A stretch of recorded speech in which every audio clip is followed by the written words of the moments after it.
So, picture this. I get home after what felt like the longest day ever. You know the kind emails piling up, a meeting that could have been an email, and the kind of exhaustion that makes you consider just lying on the floor instead of the couch. Anyway, I shuffle through the door, dragging my backpack behind me, and wait for it, there's this complete stranger just chilling like she owns the place, sprawled out on my couch. At first, I thought I was losing it. Maybe the stress was messing with me, or I'd accidentally wandered into someone else's apartment without realizing it. But no, the door was definitely mine, and the place looked exactly like my place. This woman looks up, all calm and collected, and says, "Hey, I'm Mia. I'm your new roommate." I blinked like I'd just heard a joke in a language I didn't speak. Roommate? New? I mean, I was under the impression that this was my solo domain. I'd been renting this place for over a year, and my landlord, Mr. Patel, had never mentioned anything about adding someone new. Never a word. So, I'm standing there with my keys still in my hand, trying to process whether this was some wild prank or if maybe Mr. Patel had lost his mind or, even worse, was just straight up reneging on our agreement without telling me. I even half expected hidden cameras somewhere, like this was some elaborate reality TV setup, you know? But no cameras. Just Mia, looking as relaxed as if she'd been there for months. And here's the kicker. I've got zero clue how she even got in. I hadn't passed along the key to anyone, and the landlord definitely hadn't dropped by to introduce this new housemate. I paused, half hoping she'd suddenly say, "Just kidding," but she didn't. Instead, she smiled softly and said, "Mr. Patel said it would be okay. Hope that's cool." I must have looked like I just spotted a unicorn doing the moonwalk because I stammered, wait, what? Mr. Patel said what? My brain was doing backflips trying to catch up with whatever conversation had apparently happened without me. I needed to figure out if this was some sort of massive misunderstanding or if I'd just stepped into the weirdest apartment situation ever and fast.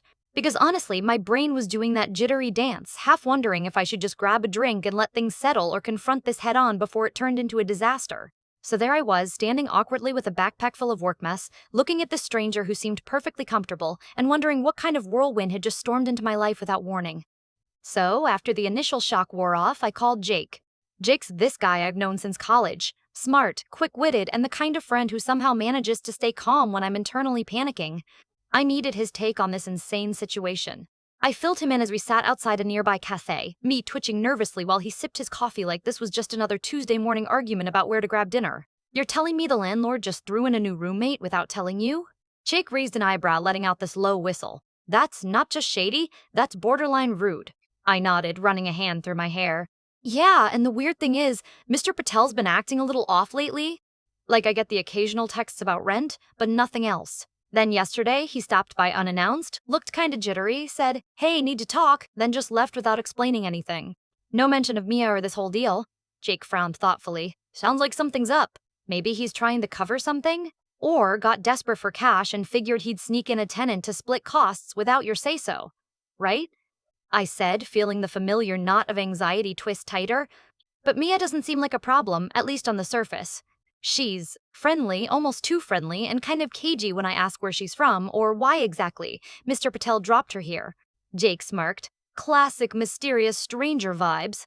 You know, if it were a movie, she'd probably have a secret spy ID or something." I laughed, but inside I wasn't so sure it was a joke. The way Mia dodged questions, kept talking about starting fresh but never really explaining what she was fresh from, that set off red flags. Back at the apartment, every time I tried to settle into my usual rhythm, making coffee, catching up on shows, even just relaxing, Mia was quietly watching, occasionally dropping cryptic comments about the neighborhood or people I shouldn't trust. One evening, I caught her glancing out the window, her fingers tightening around a mug she wasn't really drinking from. "You don't get many quiet nights around here," she murmured. "Some folks like to keep tabs on things." I blinked. Tabs on what?" She shrugged, offering a half smile that didn't reach her eyes. "Nothing important." At that moment, I realized this wasn't just a roommate mix-up. There was a whole other story tucked behind Mia's calm exterior, and whatever it was, it had brought her, and somehow this landlord, right into my life. Jake's advice echoed in my head. Don't burn bridges with Mr. Patel until you know the full story. But also, don't let yourself get steamrolled. You've got to find a way to sit between a rock and a hard place without breaking both. The thing was, I wasn't sure if I had the tools for that kind of balancing act. My lease was clear. Officially, it was just me. But with Mia lounging in my living room and Mr. Patel's sudden sneakiness, I was stuck wondering how to keep my home feeling like mine without starting a war. The next morning, I found myself staring at the front door longer than usual before stepping out. Mia was already up, making breakfast with this oddly practiced ease, humming some tune I didn't know but that somehow fit the strange peace of the moment. We exchanged a glance, hers calm, mine hesitant, and I realized, despite the crazy start, this unexpected roommate was here to stay, for better or worse. I wasn't ready to let it go quietly, but I also knew that whatever I did next had to be smart. So, I decided to dig a bit deeper, starting with tracking down exactly what Mr. Patel had told her and why he'd suddenly changed the rules without a word to me. All while trying not to blow up the one stable roof over my head. The first few days with Mia felt less like living with a roommate and more like having a shadow that just refused to respect personal circles. Like, I'd get up in the morning trying to stick to my usual routine, coffee, a glance at the news, maybe shuffle around the apartment in my socks before facing the day, but somehow Mia was always there. Not in a creepy, staring at you from the corner kind of way, but more like she'd silently absorb every little thing I did and rearrange the unspoken rules without asking. One night, I come back from work, already drained, and she's in the kitchen.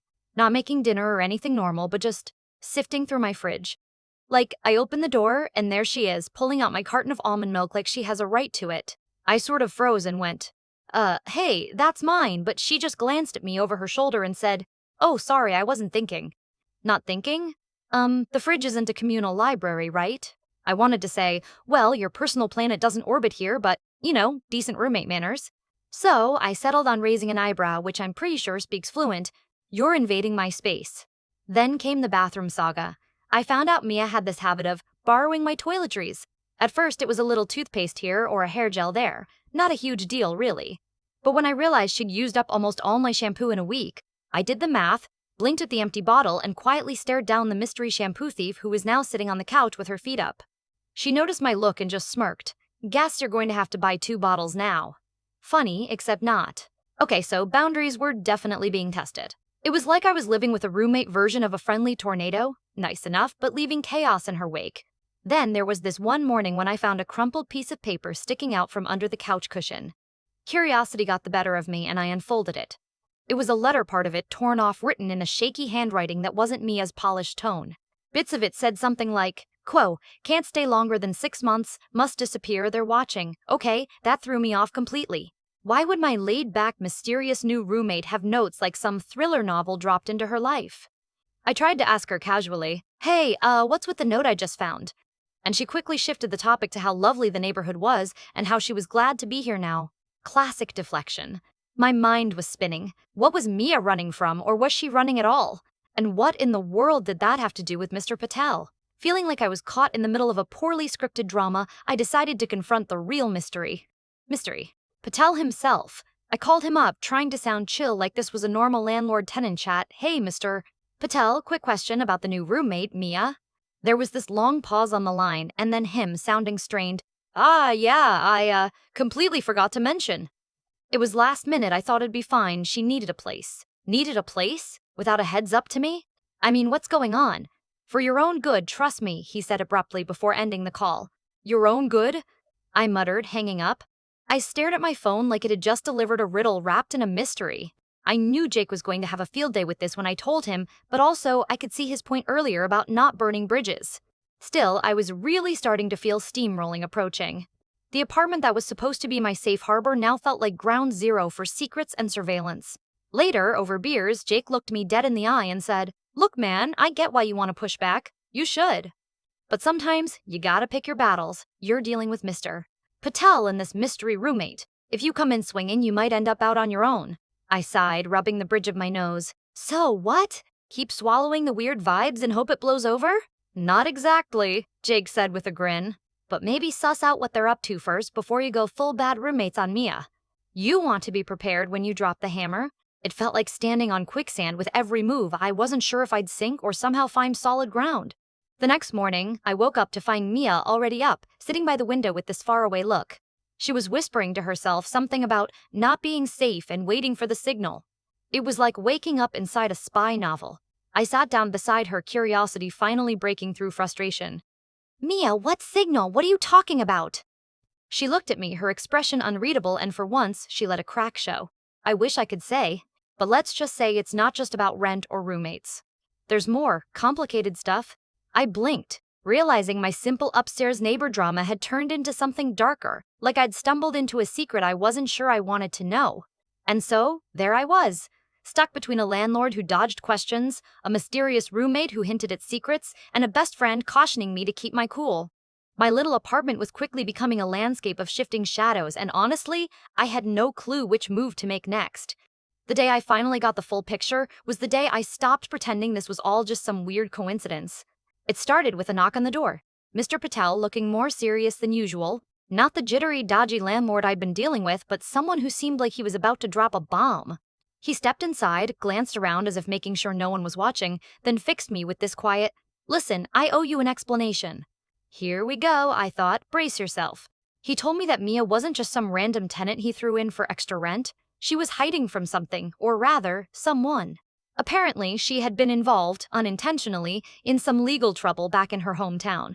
Nothing criminal on her part, more like a witness to a messy corruption case that had powerful people looking to silence her.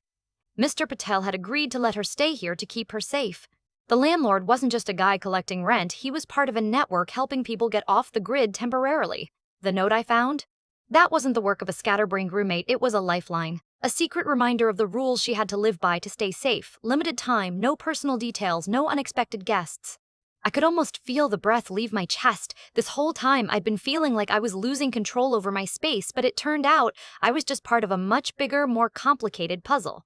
Mia overheard the conversation and came out of her quiet corner for once. She looked relieved but also exhausted, like the weight of her secret had been dragging her down for months. "I never wanted to bring this into your life," she said, voice barely above a whisper.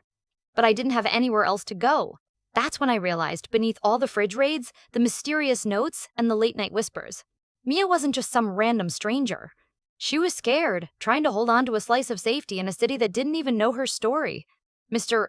Patel asked me if I could give her a chance a little longer, that she was waiting for the right moment to move on. I looked at Mia, who had this quiet vulnerability now, and I couldn't exactly say no. I guess I hadn't realized how much trust plays a part in living with someone unexpectedly crashing your space. Still, our arrangement was fragile. Trust isn't given freely when your routines are upended without warning. But hearing the why behind it all changed the tune I was playing. Suddenly, my frustration felt almost misplaced. I think about that a lot now. How sometimes life throws these curveballs that you don't ask for or expect, and you have to decide if you fight every inch or just let a little chaos settle in to reshape what you thought normal meant. So yeah, my apartment got a new roommate without warning. And yeah, the landlord played a part in this wild little story that felt like it belonged in a TV drama. But Mia? She turned out to be more than just a mysterious shadow on my couch. She was a reminder that people carry stories hidden beneath surface calm, stories that blur lines between what's personal and what's shared.